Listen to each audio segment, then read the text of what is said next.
Oliver Cromwell is one of the most controversial figures in British history, considered by some a brutal military dictator who gained power by killing a king.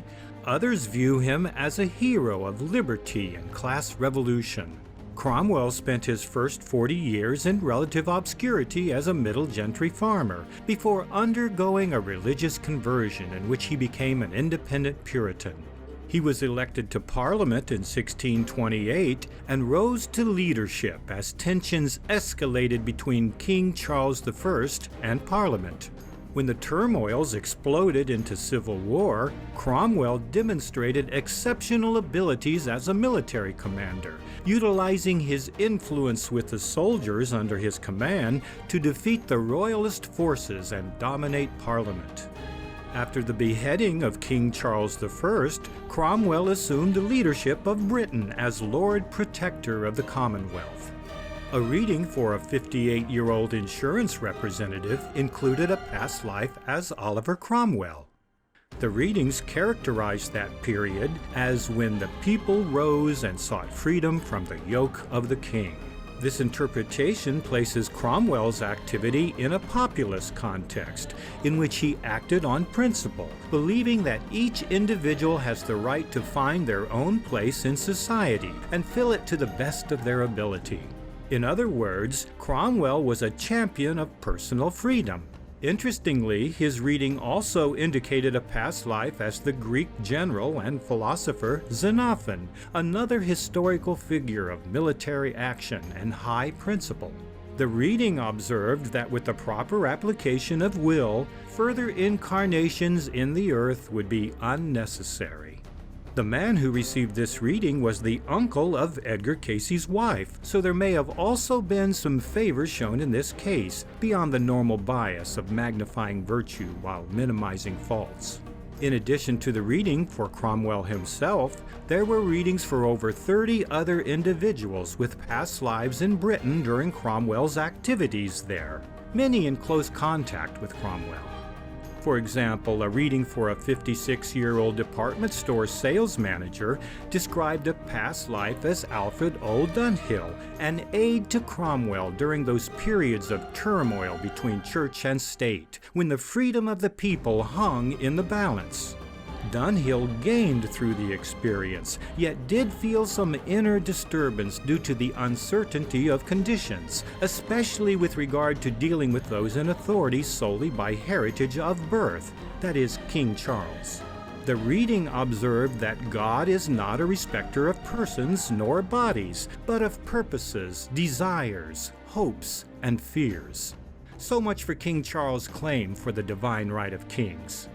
The theme of advancement by personal achievement rather than inherited position was also present in a reading for a 41-year-old bookkeeper that described a past life as Jane Jennings, a school teacher during the English Civil War, when common people rebelled against those in authority by lineage alone.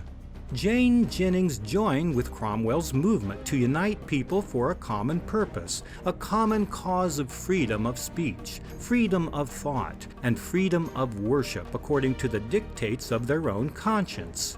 This reading emphasized that the 20th century incarnation of this soul entity was about to pass through a similar situation in which many would be called upon to give of their own blood, their own love, their own households in service to defend a principle. This reading was given on July 27, 1940, as the United States was becoming fully engaged in World War II. Cromwell's emphasis on freedom and personal responsibility was also echoed in a reading for a 66-year-old housewife. The reading described a past life as Merrill Wadsworth, who lived during the Reconstruction period following the rebellions and the division of church and state during Cromwell's era. A supporter of Cromwell, she stood for freedom of the people in speech and activity, and for personal responsibility. As Merrill Wadsworth applied her beliefs in that experience, she gained in soul development. This carried over into her modern incarnation as a sense of independence, a responsible independence that gives thought to the needs of others. The theme of social struggle that at times almost amounted to class warfare was prominent in a reading for a 40-year-old housewife. The reading described a past life as Jean during the Civil War that pitted the privileged upper class, who gained their position and power by birth, against the common people who had to rely on their own ability and hard work. Thus, from the perspective of Jean, the English Civil War was a class struggle, with Cromwell advancing the ideal of self-government and self-esteem for the common people. Jean used the opportunities that arose from the rebellion to advance her own position in power, fame, and fortune by being of service to her fellow citizens. Even Cromwell was inspired by her activities, which emphasized the good in people who served others. She was directed from within, knowing herself to be right and bringing that goodness into manifestation. She gained throughout the experience, not only in a material sense, but in soul development through her dedication in service to others. Cromwell's Puritan beliefs allowed room for powerful women to participate in religion and politics, as noted in several readings for individuals with female past lives in association with Cromwell.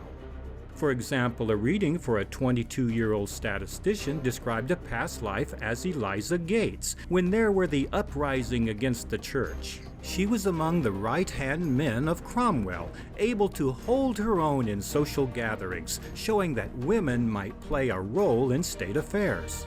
She carried over into her modern life abilities as an executive or diplomat, or a statistician capable of keeping her own counsel and being a good listener, making her attractive to both men and women, appearing to be interested in them if she desires, yet also able to assert herself if need be.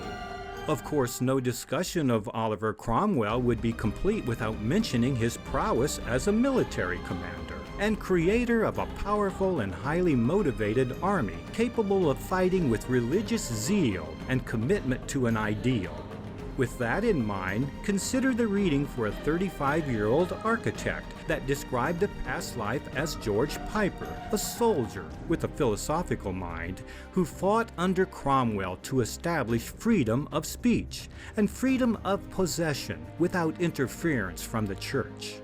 George Piper used his mental abilities to convince others of his way of thinking, which brought him great satisfaction and a new meaning in life, much as it did in his modern lifetime, regardless of the outcome. In another case involving military prowess, a reading given for a 43-year-old osteopathic physician who also happened to be a Quaker described a past life as Curd who fought with Cromwell to establish the rights and privileges of the common people. Curd gained and lost in that experience, gained in the high ideal that was set, but lost when his achievements turned to selfish ends. In his modern life, this Quaker found himself with decided views with regard to politics, economics, and religion, yet awkwardly prevented from discussing or debating such subjects because of his past life activities with Cromwell's rebellion. The case of Curd does bring up another important theme in several of the Cromwell-related readings. After the success in eliminating the supreme power of a king, someone must step in to fill the void. For example, a reading for a 58-year-old woman described a past life as Carmen, who was in the household of the second in power during the period when Cromwell ruled. As with many of the individuals associated with Cromwell's Commonwealth, they began with high ideas and ideals, gaining in development, but then succumbed to self-exaltation when they came to power. In her modern life, she was drawn to the study of motivation, why some individuals act as individuals and the others as groups. Surely she saw much of both during her incarnation at that time of Cromwell.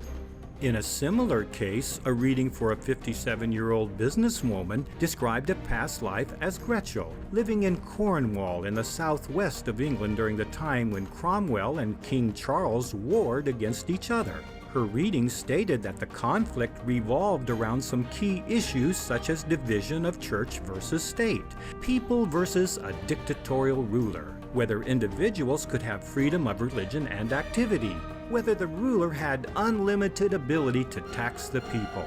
Gretchel was intelligent and persuasive in influencing others to take action. She gained in that experience when her attitude was focused on service to others without thought of her own benefit. But she lost when her influence was used for selfish gain, as was the case with several of the individuals who rose to power when the king was replaced by Cromwell. In her modern life, she carried over many of the same abilities and tendencies, intelligence and the ability to write and speak, to make a good argument to sway the masses and overshadow others. But she still faced the same basic choice, to serve others or her own self to her own detriment, as she did in her past life at the time of Cromwell. Whereas some people may take advantage of the situation for selfish gain, others adopted an attitude of puritanical sternness when Cromwell rose to power. For example, a reading for a 56-year-old psychologist described a past life as Claire Callahan, a teacher during Cromwell's reign. In that experience, she taught teenage girls home economics as well as reading, writing, and mathematics, but was rather stern in her approach. Perhaps it was simply part of the general sternness associated with Cromwell's Commonwealth. Her reading suggested that in her modern life she could be more effective by smiling more and showing an interest in others. A reading for a 54-year-old housewife described a past life as Elhia, who was in the household of those who followed closely with Cromwell and even aided in the execution of King Charles I. Elhia gained and lost during that experience, gaining in service to others with an ideal of freedom that amounted to sacred warfare, losing in attempting to force her beliefs onto others. In her modern life, she carried over an innate interest in the history of freedom fighters, whether political, religious, or economic, and particularly the motivation that prompted such activity. She was encouraged to have a constructive spiritual standard by which to measure or evaluate the findings of her studies. Interestingly, although Oliver Cromwell is typically regarded as a hated enemy of the Scottish due to his military campaigns and occupation of Scotland in reaction to Scottish invasions of England instigated by Charles I and Charles II, readings for 3 individuals with Scottish past lives suggest that not all Scots hated Cromwell. Keep in mind that there were religious divisions in Scottish society, much as there had been in England prior to Cromwell. So some of the Scottish common folk resonated with Cromwell's call for religious freedom and a division between church and state. For example, a reading for a 56-year-old publisher described a past life as Argyleon, who joined with groups under Cromwell when disturbances arose between the church and the rights of individuals. Thus, this entity carried over into his modern incarnation a strong urge for freedom of activity. The past life as Argyleon had its ups and downs, as the entity gained, lost, and finally gained again, with a mental awakening to spiritual possibilities. This pattern also carried forward in his current life as extremes in emotional temperament, ranging from morbid pessimism to elated optimism, probably much as was experienced in his past life at the time of Cromwell. In another case, a reading for a 48-year-old government employee described a past life as Padili, who lived in Scotland when Cromwell led the rebellion against King Charles I. Padili gained through that experience as a strong advocate for freedom. He is said to have influenced Cromwell's manner of conduct with regard to freedom of worship and freedom of speech. Oliver Cromwell died on September 3, 1658, after only 5 years as Lord Protector of the Commonwealth. By 1660, the nation was ready for another monarch, which brought about the return and restoration of Charles II as King of Britain.